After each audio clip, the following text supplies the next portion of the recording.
atenção nos avisos rapidinho. Aqui na descrição do vídeo você vai ter um link para grupos da EBD no WhatsApp. São 6 grupos com professores de todo o Brasil conversando, comentando, trocando ideias e informações sobre a aula da próxima semana.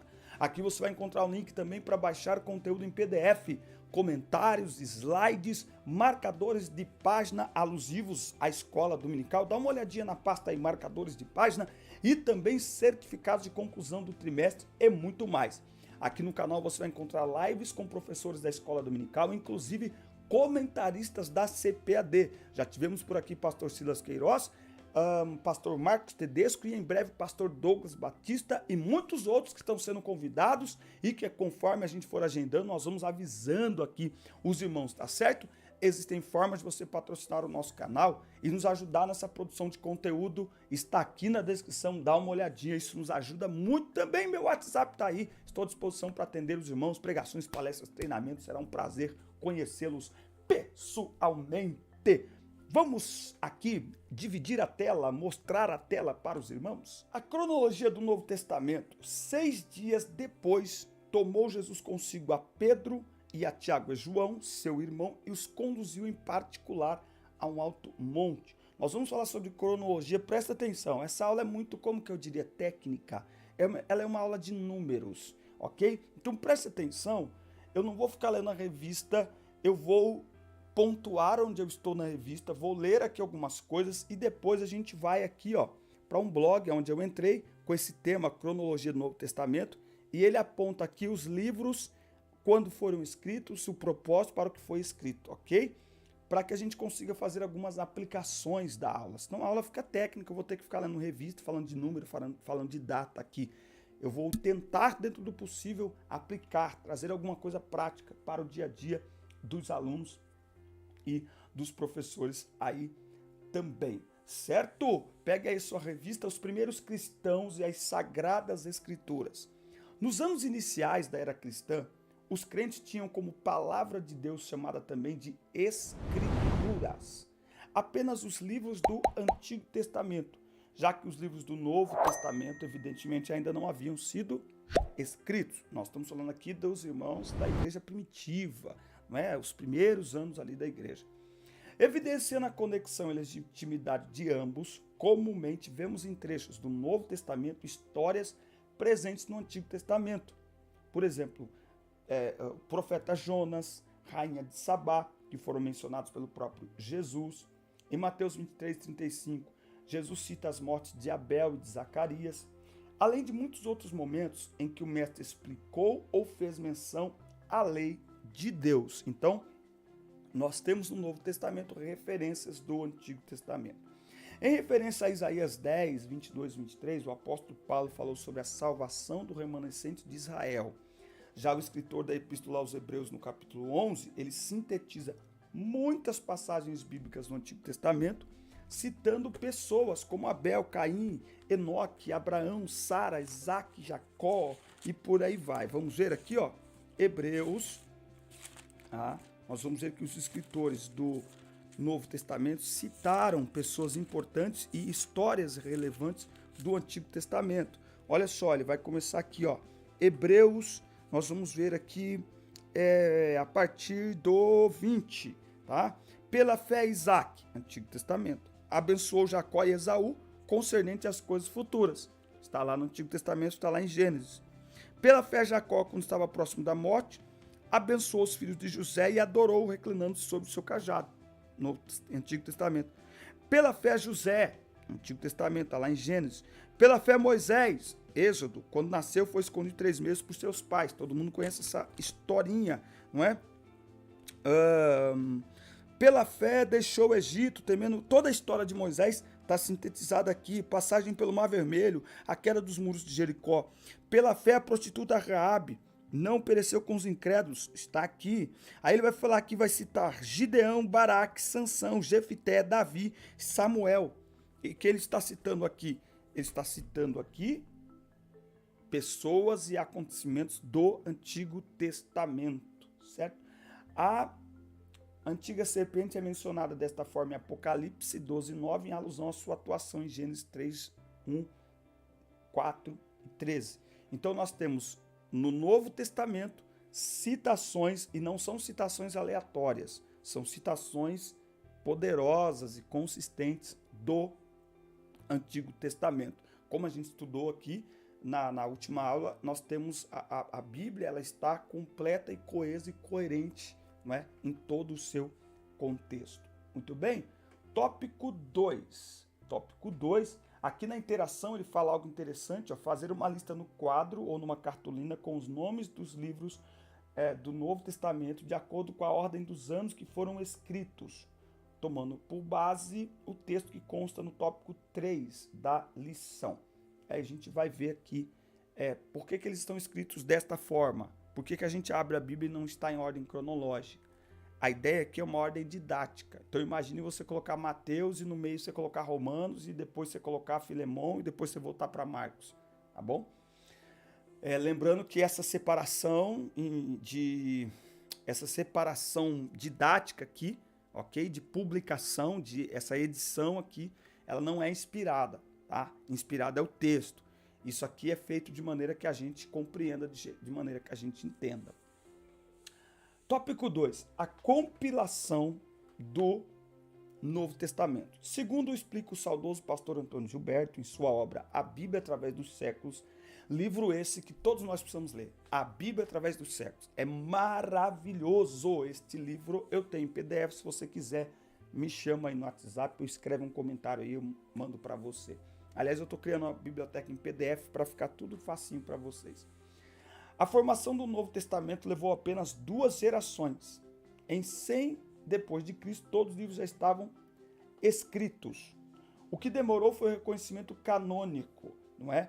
O reconhecimento canônico, ou seja, é o reconhecimento que reconhece que são livros inspirados por Deus.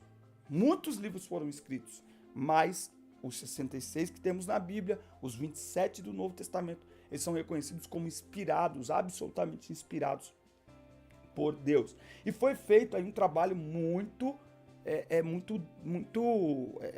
detalhado e detalhista para chegar a essa conclusão. Então veja, ó, o Antigo Testamento ele foi escrito ao longo de aproximadamente, a gente pode falar, a Bíblia toda 1.600 anos.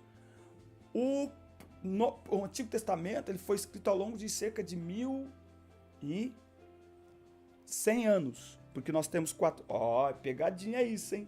1.600 anos. Só que nós temos 400 anos de silêncio absoluto entre Malaquias e Mateus, não temos? Então, o Antigo Testamento ele foi escrito ao longo de 1.100 anos, enquanto que o Novo Testamento foi escrito em 100 anos.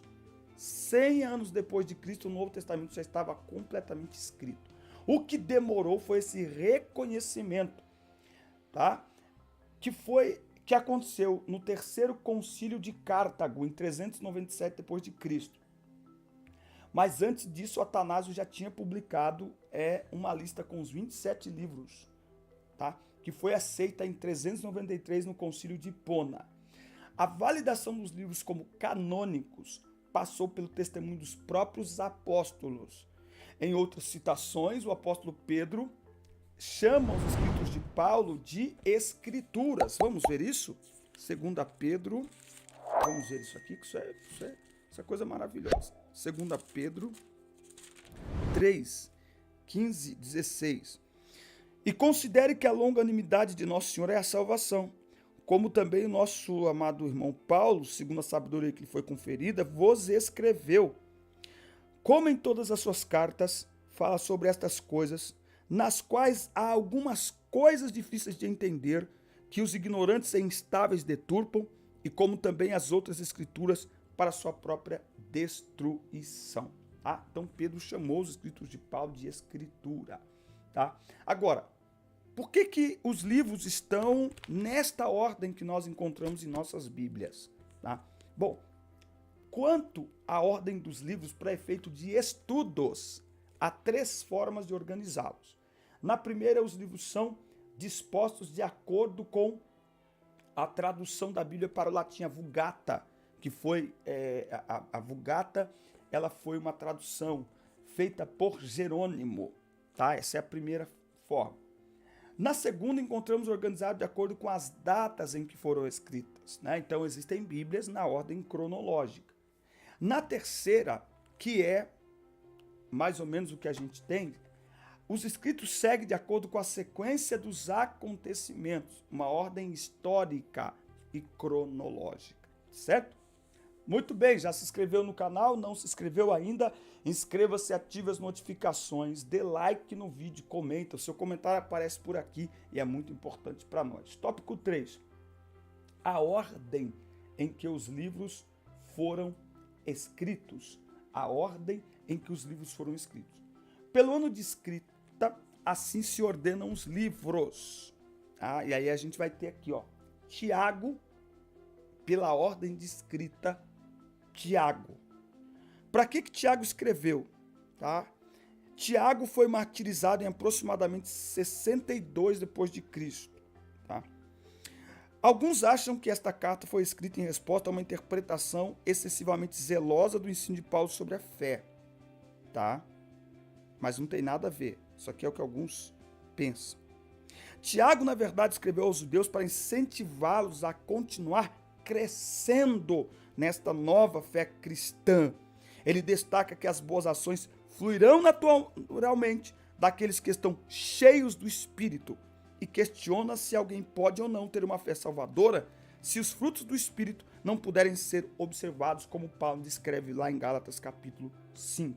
Então nós temos aí Tiago, não é? Aí nós temos Gálatas, 1 e 2 Tessalonicenses, como eu disse a vocês, esses textos aqui, estas datas, elas estão aqui. A minha preocupação é como que a gente aplica isso aqui para os alunos, falando sobre essa cronologia dos tempos, não é?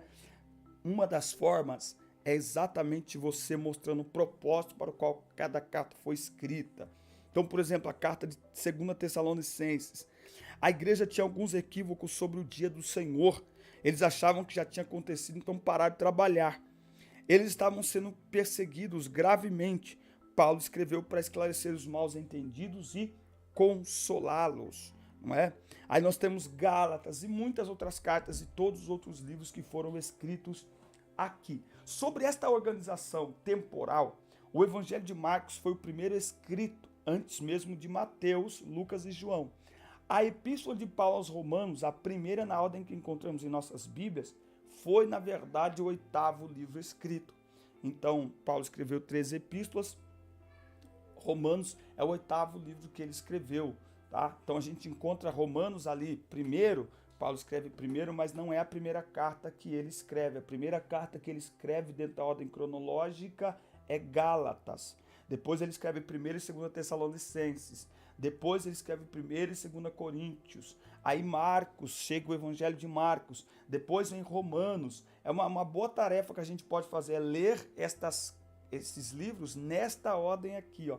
Depois vem Mateus, depois Lucas, depois Pedro, Colossenses, Filemão e Efésios.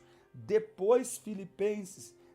Olha só, a gente vê Atos dos Apóstolos logo no começo, antes das cartas, mas Atos dos Apóstolos é escrito quando a maior parte das cartas já tinham sido escritas. Depois 1 Timóteo, Tito, Pedro, 2 Timóteo, Hebreus, Judas, 1 e 3 João, 2 e 3 João e por fim Apocalipse. Traduzindo, o único livro dentro da nossa perspectiva do que nós temos aqui nessa Bíblia, o único livro que está em ordem cronológica é o livro de Apocalipse, que é o livro de Gênesis, que é o primeiro livro do Pentateuco, Não, o livro de Gênesis não, churcho aqui, ó, na cabeça do professor, porque o primeiro livro do Antigo Testamento é o livro de Jó, ok? É o livro de Jó. Mas no Novo Testamento e na Bíblia como um todo, o único livro, atenção, o único livro que está em ordem cronológica corretamente na nossa Bíblia, não no sentido de data, mas no sentido de localidade onde ele está situado, é o livro de Apocalipse. Ele, de fato, foi o último livro a ser escrito e é o último livro que está na nossa Bíblia, tá certo? Então, são estas informações que ajudam você a mostrar a importância da Bíblia. Eu acho que essas datas, elas são importantes, essa cronologia, ela é importante para mostrar que a Bíblia não é um livro qualquer, para mostrar que a Bíblia não é um livro comum, normal, não. ela é a palavra de Deus, mas como ela é a palavra de Deus dada aos homens, então ela está dentro do nosso tempo. Entende isso? É por isso que tem essa cronologia. Agora, se a gente ler a Bíblia na ordem cronológica, se você pegar a Bíblia, tem Bíblia de ordem cronológica, se você entregar na mão de uma pessoa leiga, uma pessoa que nunca leu a Bíblia e tal, provavelmente, eu não sei qual que é a sua opinião, mas provavelmente essa pessoa vai se dar bem com essa Bíblia. Mas nós, que já nos acostumamos com a Bíblia desta forma, com essa disposição, eu não me arrisco a comprar uma Bíblia em ordem cronológica, porque eu vou embananar tudo na minha cabeça. Você tem Bíblia de ordem cronológica? Fala para nós aqui nos comentários. Quarto tópico, a cronologia dos fatos. Como podemos constatar, assim como no Antigo Testamento, os livros do Novo Testamento foram organizados com o propósito de facilitar o entendimento e não arrumados pela ordem cronológica em que foram escritos. Então, a ideia é facilitar o entendimento. As expressões depois, dali, no dia seguinte, adiante, indicam continuidade, cronologia dos fatos. Muitas passagens bíblicas iniciam dessa forma, fazendo conexão com o acontecimento anterior. Ao ler a Bíblia em busca de sua cronologia, observe e tome nota dos personagens presentes na narrativa, onde eles estão, cidade, vilarejo, rio, lago, mar, floresta, e em que tempo estão. Tarde, noite, manhã, madrugada, inverno. Embora não se tenha precisão de todas as datas, vemos que os primeiros acontecimentos na história do cenário neotestamentário, intercalando o relato dos evangelistas, foram os que se seguem. Então, o fato de não termos datas específicas dos fatos não significa que eles não aconteceram. Entende isso? O fato de eu não saber que dia você nasceu não significa que você não nasceu. Tá vendo? Que você nasceu. A mesma coisa. Não é dia 25 de dezembro que Jesus nasceu, mas ele nasceu. Existem elementos históricos reconhecidos, inclusive de forma secular, ou seja, não só por cristãos, sobre tudo o que está descrito na Bíblia. O historiador citado aqui, Flávio Joséfo, ele era judeu e não era cristão. E ele escreve sobre estes acontecimentos. Ele escreve, inclusive, sobre Jesus. Ele escreve, inclusive, sobre a crucificação. Então, anota aí. Não saber a data sobre um fato não significa que não existiu aquele fato ou que não existe aquele fato. Certo? Outro detalhe aqui muito importante, eu vou continuar dizendo, assistam o filme Em Defesa de Cristo. Este filme é muito importante para ajudar na compreensão científica e histórica destes fatos. Nós não temos na mão um livro qualquer, não. Independente de não termos as datas certinhas, mas nós temos um livro e um conteúdo extremamente consolidado, não é? Como verdade absoluta. Isso mesmo, tá? Nós não temos aí, então, portanto, essa precisão de datas. Aí ele vai dar aqui uma lista de tudo, como as coisas se seguiram. Deixa eu ver se a gente encontra aqui alguma coisa. Nascimento de João Batista, anúncio do anjo Gabriel a Maria, nós temos ali visita de Maria, João prega no deserto, enfim. A partir desta pequena amostra, considerando a possibilidade de alternativas de outros arranjos cronológicos, esperamos que você se sinta ainda mais motivado a estudar e compreender este sagrado e valioso livro que é a Bíblia. Então é muito importante você levar para a sala de aula estas informações e estas datas aproximadas e tal, para mostrar para eles que a Bíblia não foi escrita de maneira qualquer, nem sem nenhuma preocupação, não. Agora, esse arranjo cronológico que é feito é para o nosso entendimento, certo? Digamos assim, para um primeiro contato com a Bíblia, essa foi a melhor forma encontrada pelos estudiosos, enfim, de redigir o texto. Então, os livros estão dispostos desta forma para fácil entendimento. Se a pessoa quiser estudar de forma cronológica os fatos, então ela vai ter que se aprofundar um pouco mais. Mas vale lembrar que a forma como isso aqui chega em nossas mãos é absolutamente suficiente para o mais importante de tudo, crermos em Cristo. Muitos livros têm datas e momentos em detalhes, mas não produzem o que a Bíblia produz. É isso que deve ser levado para a sala de aula para os seus alunos. Amém? Essa foi a nossa aula de hoje. Maravilha, meus irmãos, essa foi a lição 4, classe de juvenis. Fique atento, esse trimestre está muito lindo. Muito obrigado por nos acompanhar aqui. Assista, curta, compartilhe, inscreva-se no canal, deixe o seu comentário e fique atento, porque logo, logo entra a dinâmica que o YouTube avisa você. Forte abraço, até nosso próximo encontro.